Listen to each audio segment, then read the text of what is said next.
위원장도 잠깐 질문하도록 하겠습니다. 처장님, 예.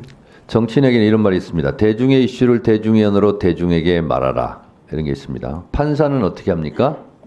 검사의 공소 제기 사실을 법전의 법대로 판결문으로 말하는 거죠? 그렇습니다. 네. 판사는 판결문으로 말합니다. 예. 그러면 이건 가정사항이 아니기 때문에 피해 나가지 마시고 답변해 주시기 바랍니다. 권오수 등 2심 판결문, 판사의 판결문입니다. 한번 띄워주시죠. 김건희 명의 계좌 관련해서 김건희 얘기가 87번이나 나옵니다. 87번이나 나와요. 김건희 명의 계좌는 종합해보면 통정 매매로 인정되고 김건희 계좌는 시세 조정에 이용된 계좌로 인정할 수 있다. 김건희 계좌는 통정 매매로 또 인정될 수 있다. 이게 판결문이 나옵니다. 김건희, CH 계좌 등등은 시세 조정에 이용된 계좌로 인정할 수 있다. 김건희 씨가 공소가 제기됐으면 주가 조작범이란 얘기입니다. 판결문은. 맞죠? 판결에 따르면은 그렇습니다.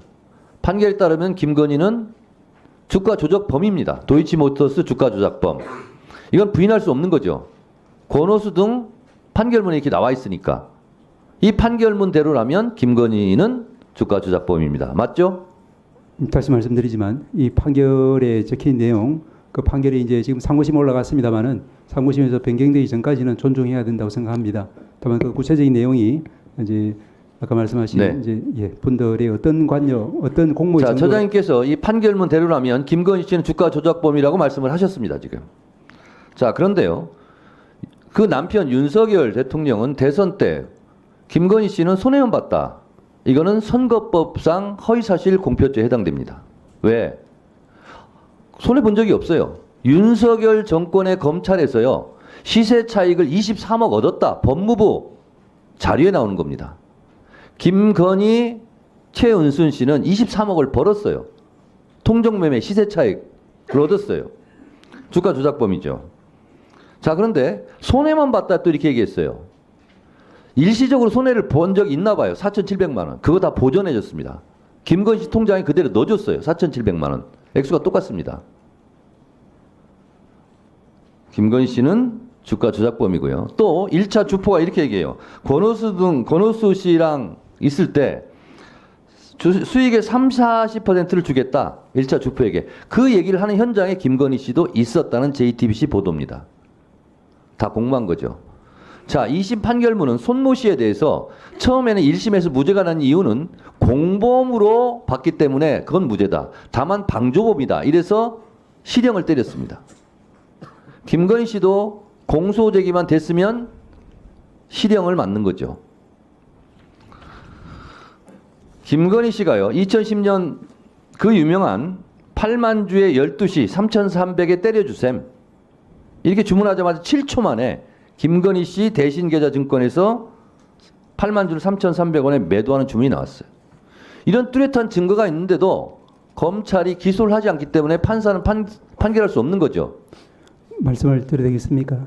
네, 아니 기소를 하지 않았기 때문에 판결을 못하는 거 맞죠? 말씀을 드려도 되겠습니까? 아니 제가 묻는 말이 공소 제기된 내용만 지금 판사는 판결하는 거 아닙니까? 불기소했으면 재정신청할 수 있는데 그것도 아니고. 예, 일단 검찰에 공소가 있어야 판단할 수 있다는 건 위원장님 말씀 맞고요. 네. 그리고 이 판결에 따라서 이제 아까 그 공모가 인정되는지 안 되는지는 이 판결 내용을 좀 봐야지 알 것 같습니다. 자, 이 관련자들이요. 잡힌 사람들은 구속기소를 텐데 내가 가장 우려한 김건희만 빠지고 우리만 달리는 상황이 올 수도 있고 윤 쪽은 자기 마누라만 빠져나가면 나머지는 무기징역을 받든 사형을 당하든 아무 고민도 없는 사람들. 파렴치한 사람들이란 얘기예요. 그런 사람들에게 기대하고 있었더니 나도 한심하다 이런 얘기입니다. 자, 김건희 디올백도 분명히 청탁금지법 위반이에요. 제가 읽어볼게요. 청탁금지법 제8조 누구든지 공직자에게 또는 그 공직자의 배우자에게 수수, 금지, 금품 등을 제공하나 그 제공의 약속 또는 의사표시를 해서는 아니 된다. 이것도 기소를 안 하기 때문에 판결을 할 수가 없습니다. 또 김건희 관련된 얘기하겠습니다. 명태균 씨 동영 음성 좀 틀어주시죠. 매우 놀라운 일이 어제 스픽스에서 공개가 됐습니다. 3억 6천만 원 여론조사를 했다는 거예요. 명태균 씨 얘기 들어보시죠. 예, 하여튼 조사 돌리면서 할 때마다 나한테 좀 이야기를 해줘요. 맨날 윤석열한테 뭐 해줘야 돼. 보세요. 대선 기간 때 특히 또 깜깜이 기간에를 포함해서 26차례를 3억 6천 비용을 들여서 여론조사를 해줬다는 거예요. 그런데 국민의힘 대선 회계장부에는 이 명목이 없습니다. 불법이죠. 그래서 3억 6천을 달라고 비용을 추계를 했다는 얘기를 어제 강혜경 씨가 스픽스에서 폭로했습니다. 들어주시죠.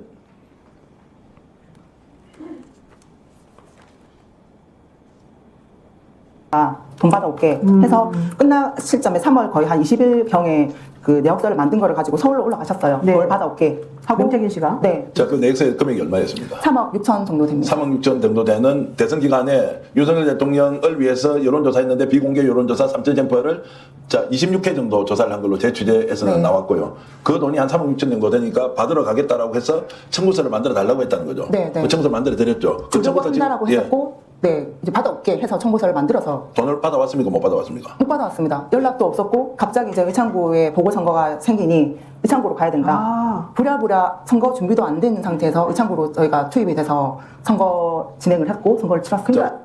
그 다음 거예요. 현재 국민의힘의 책임 당원입니다. 국민의힘 이렇게 자꾸 나라 망치셔서는 안 되고요. 진실은 정말 진실 밝혀야 되고 권력에 있는 사람들 언제든지 약한 사람들 죽일 수도 있고 살릴 수도 있습니다. 꼭 진실 밝혀질 수 있도록 응원 많이 해주시고요. 당당하게 맞서 싸우겠습니다. 네, 1분간 더 넣으시죠. 자, 저는 사실로 보입니다. 이거 1시간 반 내가 제가 다 봤습니다. 근데 김영선 씨 회계 책임자 있고 미래한국연구소에서도 명태균 씨랑 같이 일했던 사람이에요. 세 사람이 지금 소송전을 벌이고 있습니다. 그래서 이분도 사기 횡령죄로 김영선 의원이 고소를 했대요. 그래서 자기도 어쩔 수 없이 지금 나와서 얘기를 하고 있는 겁니다. 저는 진실로 보여요. 처장님, 예. 만약에 이것이 검찰 수사를 통해서 법정에 오면 정치자금법 제32조, 정치자금법 제45조, 공직선거법 47조의 2, 공직선거법 237조 위반으로 저는 보입니다. 이거는 윤석열 대통령에 대한 명백한 탄핵 사유죠. 박근혜 대통령도 법률을 위배하고 헌법 수호 의지가 없다 하여 탄핵이 됐습니다. 저는 이것은 탄핵 사유라고 생각합니다. 처장님은 어떻게 생각하십니까? 말씀드리겠습니다. 아까 말씀하신 그 판결에 이제 직접 기소되지 않은 그런 사람들에 대해서는 그 부분에 독자적으로 다시 기소가 되었을 때 엄밀하게 판단이 이루어져야 되기 때문에 어떠한 이제 유무죄 예단도 가할 수 없다는 생각입니다. 그리고 말씀하신 것처럼 이제 아직 이제 그 수사가 이루어지고 있거나 혹은 이루어지기 전이거나 이런 부분에 대해서는 엄밀한 정보 수사를 거친 다음에 저희 사법부에서 최종적인 판단을 내릴 수 있다 이런 말씀을 드릴 수 있겠습니다. 그야말로 강혜경 씨의 핵폭탄, 탄핵 폭탄이 터졌다고 생각합니다. 이것마저 검찰이 수사를 할지 안 할지 지켜보겠습니다.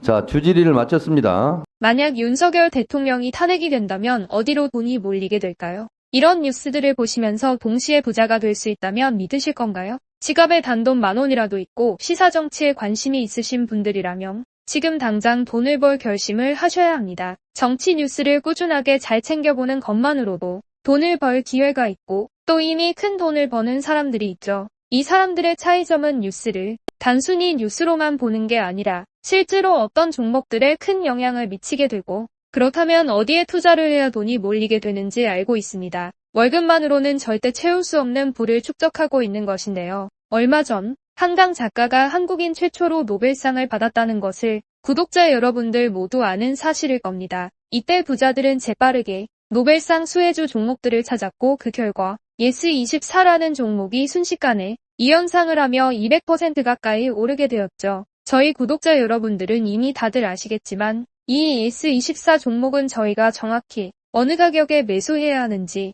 또 언제 팔아야 하는지를 정확하게 공유해드렸었던 사실이 있었죠. 투자로 부자가 된 사람들은 사소한 시사 뉴스들을 그냥 지나치지 않습니다. 전문직이 아닌데도 부자가 되는 사람들의 특징이 바로 이것인데요. 돈으로 이어진다는 경험적 확신이 있기 때문에 진짜로 급등할 수 있는 종목들에 과감히 투자해 남들과 비슷한 연봉을 벌어도 절대 월급으로는 만들 수 없는 큰 투자 수익들을 지금도 만들고 있다는 것입니다. 이번엔 현재 가장 핫한 북한 도발을 대비하여 또 한 번 급등이 유력한 대장 종목을 알아냈는데요. 제 목표는 채널을 크게 성장시키는 것이기 때문에 여기까지 영상을 시청해주신 분들께만 이 정보를 드리고자 합니다. 제 개인 휴대폰 번호 010-792-8273으로 기회라고 문자를 보내주시면 링크 하나를 보내드릴 건데요. 링크로 들어오시면 이번 미대선주 그리고 북한 도발 관련 유력주를 공유해드리겠습니다. 또한 윤석열이 탄핵될 것을 대비하여 탄핵 수혜주 또한 미리 파악 완료한 상태입니다. 제가 돈을 받는 것도 아니고 투자를 대신 해드리려는 것도 아니니까